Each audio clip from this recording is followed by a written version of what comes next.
এই জায়গাটা আমরা ক্লিয়ার করব প্রিমিয়াম কাস্টমার সার্ভিস। দেশে customer trust, premium commerce ecosystem গড়ে তোলা এবং দ্রুত সময়ে গ্রাহকের কাছে পণ্য ডেলিভারির লক্ষ্য নিয়ে মিট দ্য প্রেস আয়োজন করেছে অ্যালাইন মার্ট। রোববার সন্ধ্যায় রাজধানীর রেনেসা ঢাকা গুলশান হোটেলে অনুষ্ঠিত এ আয়োজনে প্রতিষ্ঠানটির ভবিষ্যৎ পরিকল্পনা, দীর্ঘমেয়াদী ভিশন এবং প্রযুক্তি নির্ভর ব্যবসায়িক কৌশল তুলে ধরা হয়। অনুষ্ঠানে উপস্থিত ছিলেন অ্যালাইন মার্টের চেয়ারম্যান মেহেদী হাসান মিঠু, পরিচালক মোহাম্মদ অপু মোল্লা এবং পরিচালক সায়েদ এম এ জিন্নাহ সহ বিভিন্ন বিশিষ্ট ব্যক্তিবর্গ। আয়োজকরা জানান, গ্রাহকদের জন্য শতভাগ আসল পণ্য নিশ্চিত করা এবং নির্ভরযোগ্য সেবা প্রদান করাই তাদের মূল লক্ষ্য। পাশাপাশি একটি শক্তিশালী ট্রাস্ট ইকোনমি গড়ে তোলার ওপর গুরুত্বারোপ করা হয়।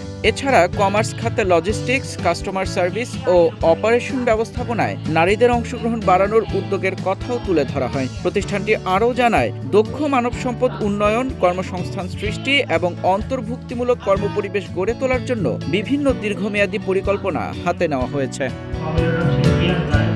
মাহাদি ইসলাম, গ্রিন টিভি ডিজিটাল।